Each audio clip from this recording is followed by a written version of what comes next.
All right, hi everybody. This is David Gully from Bentley University, and this is another monetary policy update from September 2020.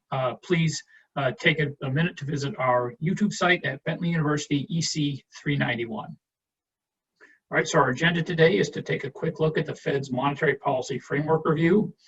They've made some decisions so far in this review, and we're going to focus on the average inflation target and the new longer run goals and strategy statement.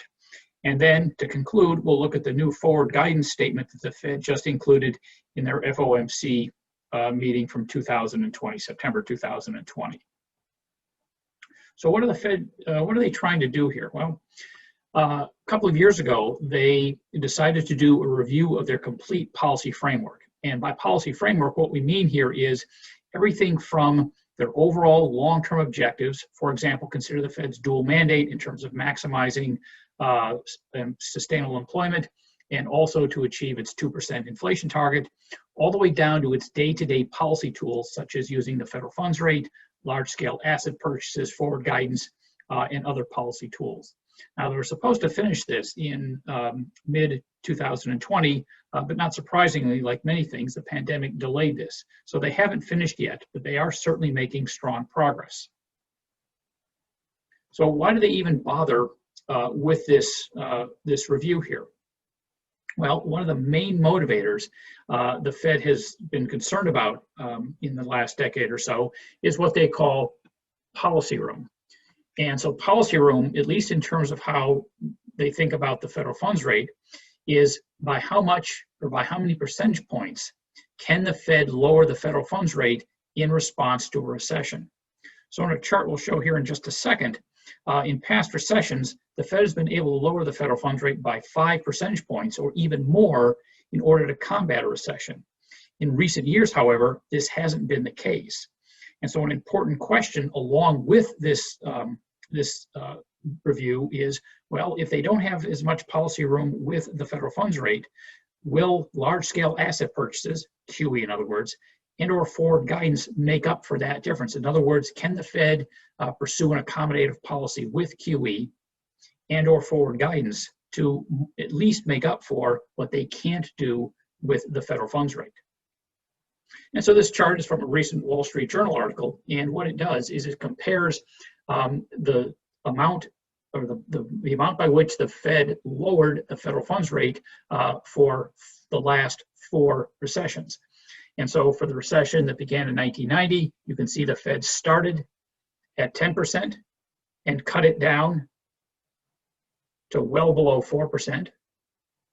In the 2001 recession, they started at over 6% and cut it down to under 2%.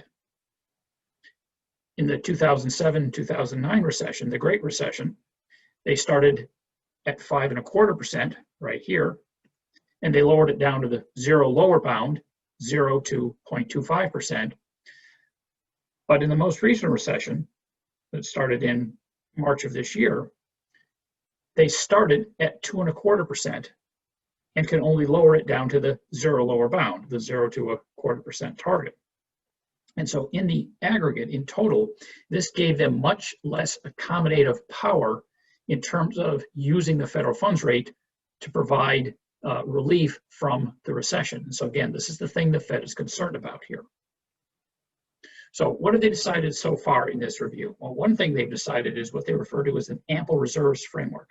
So what this means is they're going to keep a relatively high level of reserves in the banking system compared to their previous framework setup where they kept relatively scarce reserves. We have a whole series of videos, by the way, on the federal funds market on our YouTube channel. And this issue of ample reserves was addressed in our January 2020 monetary policy update video. So I won't go into any detail here. They also just recently reaffirmed that 2% is their inflation target. But now what they've done is they've changed sort of how they operationalize this. So now what they have is what they're referring to as an average inflation target. So in Jackson Hole, the Jackson Hole conference, Jerome Powell gave a speech. And in this speech, he outlined some of the problems or some of the issues the Fed has been facing and what has caused them to sort of rethink not just their policy in general, but also in terms of how they are operationalizing their inflation target. So in his speech, he went through 4 characteristics that they've observed, the Fed has observed over the last decade or so. So the first one is that both GDP growth and productivity growth have been lower than they have in the past. In the not long distant past, real GDP grew at about a 3% per year annual rate. Now, recently, in the last 10-ish years or so, it's only seemed to grow about at a 2% annual rate. Likewise, productivity growth has been slower than it has been in the past. And so it turns out in a slower growth, slower productivity growth environment, both real and nominal interest rates tend to be pushed lower. Related to that first point, R star, the real federal funds rate, is also much lower than it used to be. Within the last 10 to 15 years, it's fallen from maybe around 2% or so down to maybe as close to even 0%. So that's another 2 percentage points there. Another factor that's been on the Fed's mind is that what they've observed in 2018, and especially in 2019, this is before the pandemic, with a very strong labor market. Remember, this is where the unemployment rate was down around 3.6 or 3.5%, is that there were material benefits that lower income households saw. They saw higher levels of employment, and they also saw higher levels of wage growth. So lower income households were materially benefiting from the labor market during the last couple of years of the last expansion. And then the final sort of thing that the Fed's been paying attention to is the Phillips curve has sort of seemed to change its behavior. It's flattened. In the not far distant past, there used to be a reasonably good correlation between low unemployment rates and higher inflation, at least in the short run. It's not a permanent relationship, but at least there was at least a semi-predictable link between lower unemployment and at least somewhat higher inflation. And that has changed dramatically in that the very low unemployment rates we saw in 2019 and early 2020 were not at all correlated with any sort of higher inflation. And so what this suggested is that maybe the Fed could let the labor market run a little bit hotter, in other words, unemployment get a little bit lower than it would have done previously. And that would benefit, again, not just all households, but in particular, lower income households. So what they decided to do is in August 2020 is to announce some revisions to their long-run objectives. And so going back to January 2012, the Fed published their very first statement on longer-run goals and monetary policy strategy. And this was a simple one-page document that laid out to the public exactly what they were trying to accomplish in terms of, for example, the dual mandate, maximum sustainable employment and low and stable inflation, and why they were trying to do this. In other words, the benefits of those things.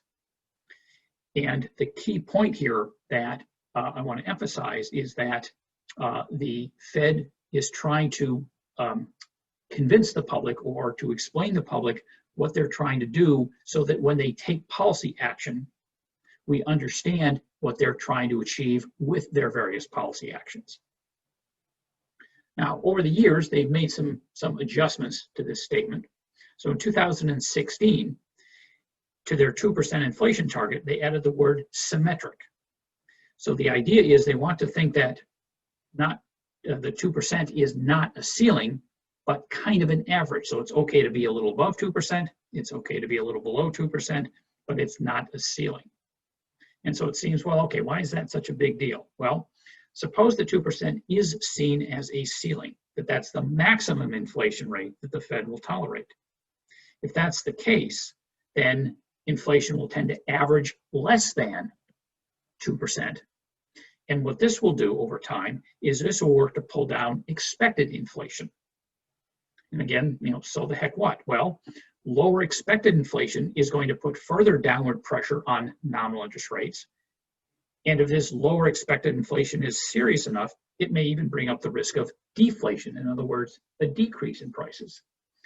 And so what lower expected inflation will do along with the lower real R star that we just mentioned a couple of minutes ago, this puts downward pressure, additional downward pressure on the Fed's policy room.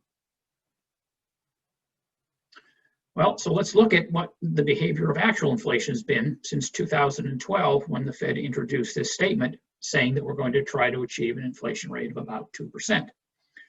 So here's the 2% inflation objective. And so you can see from 2012 until about now that the Fed has spent a great deal of time not achieving their target.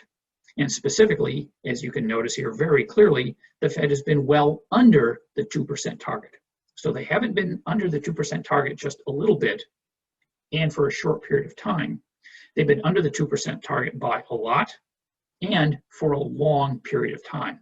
And again, going back to what we've talked about already here, is that works to put downward pressure on the amount of policy room that the Fed has with regard to the federal funds rate.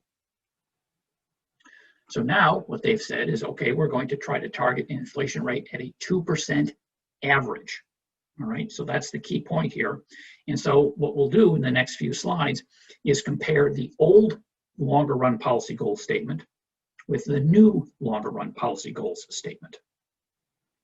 And so what the Fed helpfully did on their website is they put up a paragraph by paragraph sort of a track changes to show the new statement versus the old statement. So in the second paragraph, the bold print here is what they have added. And of course, the lines they've struck out is what they've reduced or what they've eliminated. So here's the bottom line from this.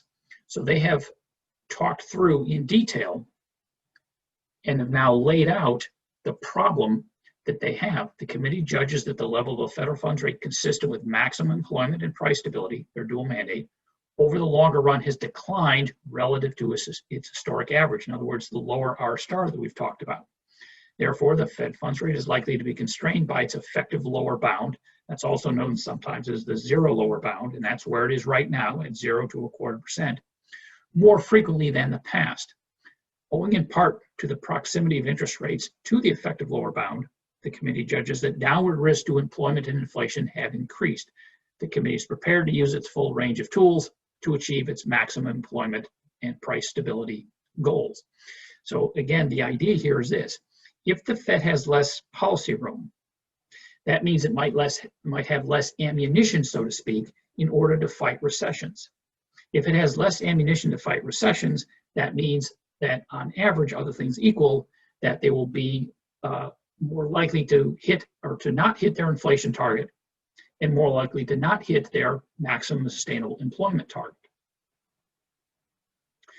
What they've also done is they've highlighted the issue here in terms of meeting their employment mandate. The way they've changed the statement here is they've now emphasized shortfalls of employment, and they've moved away from being symmetric. In years past, the Fed has been symmetric. They've been concerned if they're above their employment target, and they've been concerned if they're below the employment target. Now what they're doing is they're emphasizing, well, it seems that it's more important that we worry about shortfalls from their employment target. And the idea here, and this goes back to the discussion we had a little while ago in the video, in terms of the flattened Phillips curve, because the Fed used to be concerned that if they were above their employment target, that might generate unwanted inflation. And thanks to a flattening Phillips curve, that's less of a problem than it used to be. Moreover, the other thing they're trying to do is to get financial markets and the public at large not focused anymore on a particular unemployment rate target. As the Fed has said in their statement, that the many non-monetary policy factors affect the best unemployment rate, or in other words, the natural rate of unemployment that the economy can achieve. So for example, as you can see here, in the old longer run policy goal statement, they gave a specific number. They thought maybe the best unemployment rate the economy could do sustainably was 4.4%. So they want people to get off of a particular number and think more about it conceptually. They also have now gone to great lengths to explain, well, what do we mean by an average rate of inflation or an average inflation objective? So if you look at the paragraph down here, or the verbiage down here at the bottom. In order to anchor longer-term inflation expectations at this level, the committee seeks to achieve inflation that averages 2% over time, and therefore judges that following periods when inflation has been running persistently below 2%, appropriate monetary policy will likely aim to achieve inflation moderately above 2% for some time. So this is consistent with a symmetric inflation target, but they're being much more explicit than they used to. They've said now clearly that we will accept, not just tolerate, but accept or even encourage inflation to be above 2%. Now, not wildly above 2%, but above 2% here. And that's a material change from how the Fed has been viewed to run policy. In the past, financial markets became very concerned that once the inflation rate, the actual inflation rate, bounced above 2%, that the Fed would consider to start tightening policy. And they're stating very clearly here that they're not really inclined to do that anymore. They also make a point that financial stability is very important too. And this is kind of coming off the lessons that they learned during the Great Recession, when financial market problems spilled very dramatically over into the real economy. And so they're not necessarily adding a third mandate here, but they're making it very clear that problems in financial markets can move over into the real economy and therefore impact their employment objectives and also their inflation objectives as well. And then finally, with respect to the new statement here, the new longer run goal statement, they've again, so this is now the third time that they've mentioned employment shortfalls, that they're trying to get across here that these are generally complementary, right? So they go together. So the Fed is trying to achieve both of these objectives simultaneously, even though there can be sometimes tension between them. And then they also make a point, and I think this is a good idea, that they will now regularly undertake a review of their policy framework. Other central banks, by the way, do that. So the Fed is sort of following along the trend of, for example, the Bank of Canada also does regular evaluations of its framework. So the takeaways from this, it seems that the Fed is inclined to let the labor market run hotter than it used to, meaning they're going to let the unemployment rate get lower maybe than they would have otherwise in the past. They're also, and this is critical here, that they're not going to preemptively tighten policy in anticipation that inflation is picking up.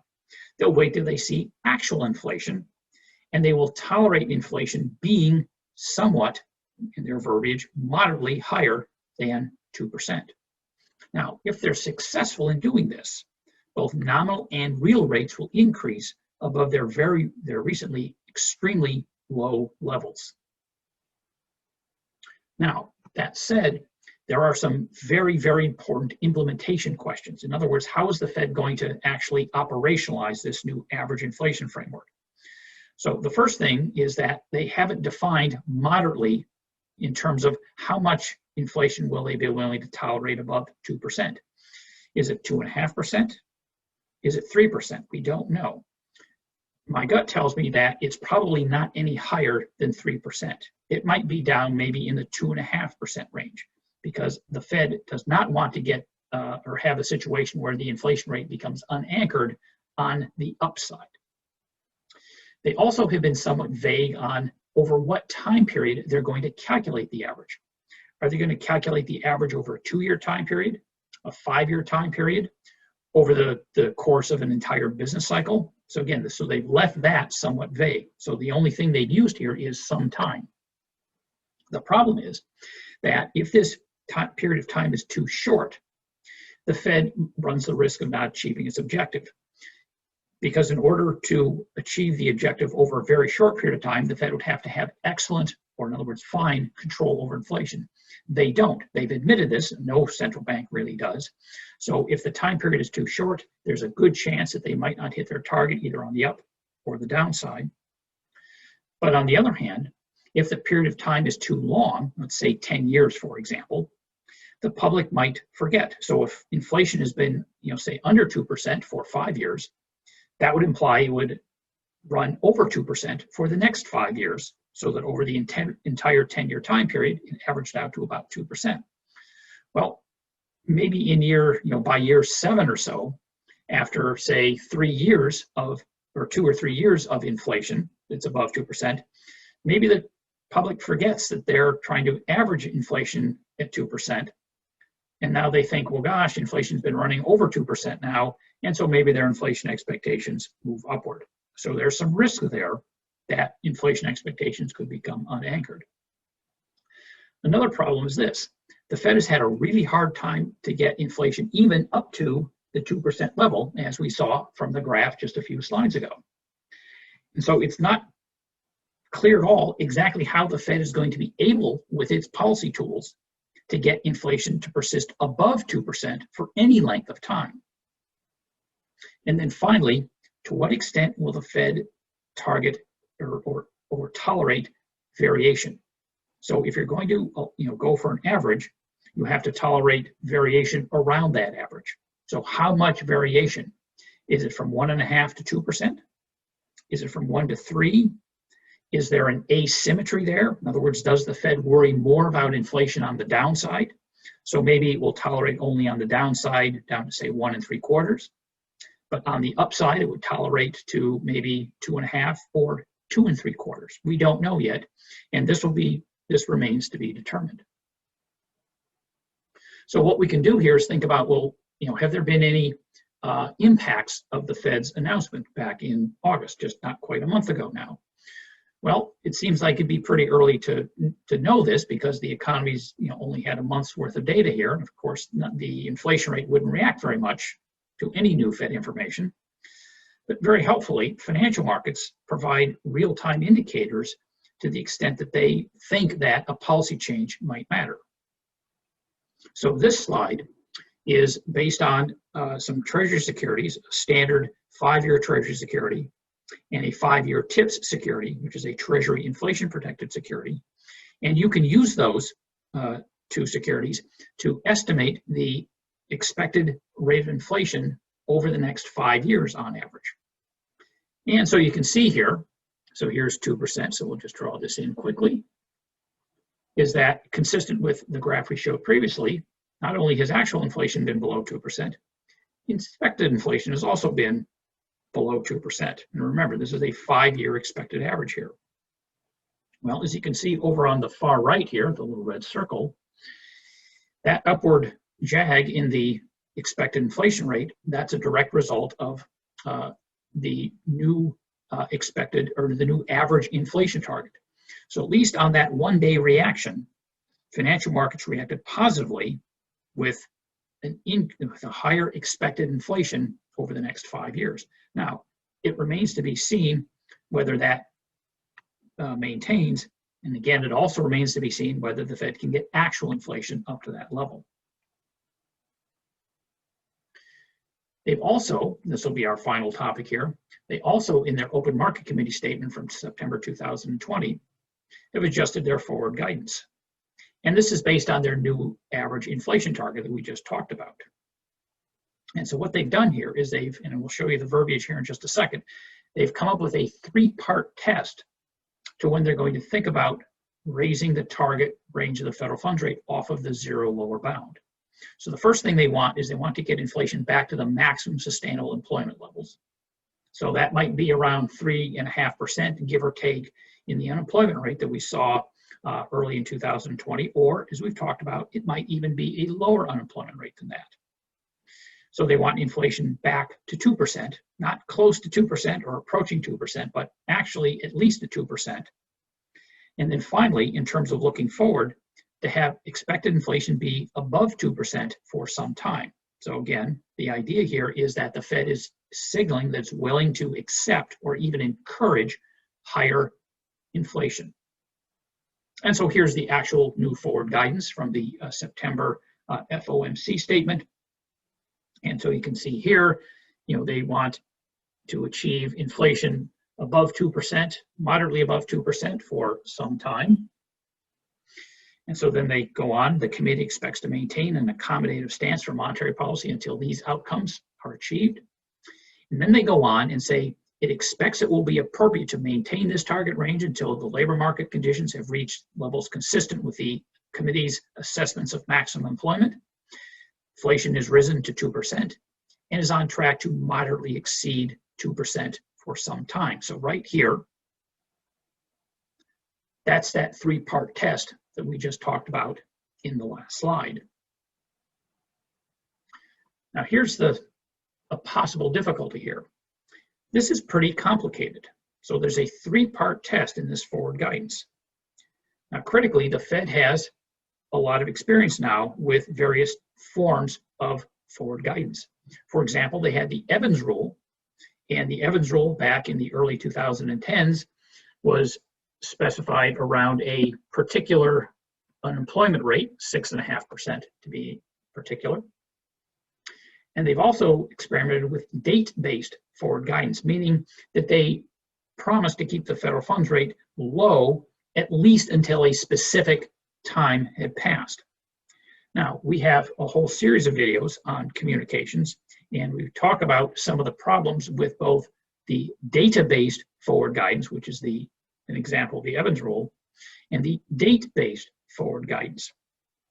And so this particular forward guidance is relatively complicated, so it's not clear whether or not it will be well understood by financial market participants and also the public at large.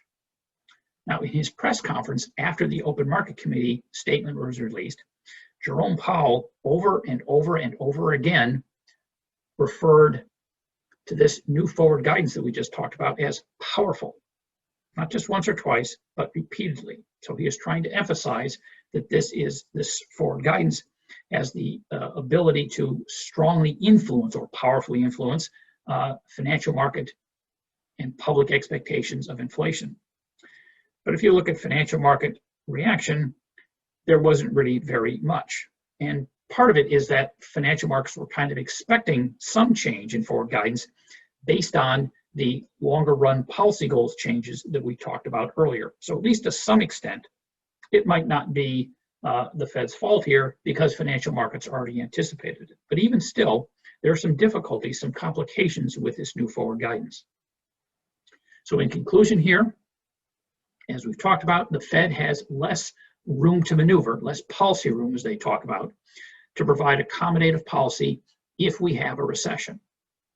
Because of having less room with the standard policy tool, the federal funds rate, the Fed has had to rely much more heavily on large-scale asset purchase, in other words, QE, and also forward guidance. So what they've done to try to give themselves more policy room with respect to the federal funds rate is they're trying this average inflation targeting regime. And what they want is they want to increase not just expected inflation, but also actual inflation as well. And if that takes place, if they're successful at it, they'll have more policy room in terms of being able to lower the federal funds rate more than they were in this most recent recession, only the 2.25% that we talked about. And then specifically what they've done is they've tried to alter their forward guidance that they will let inflation run above 2% and won't preemptively tighten policy. All right, thank you very much, everybody. Bye now.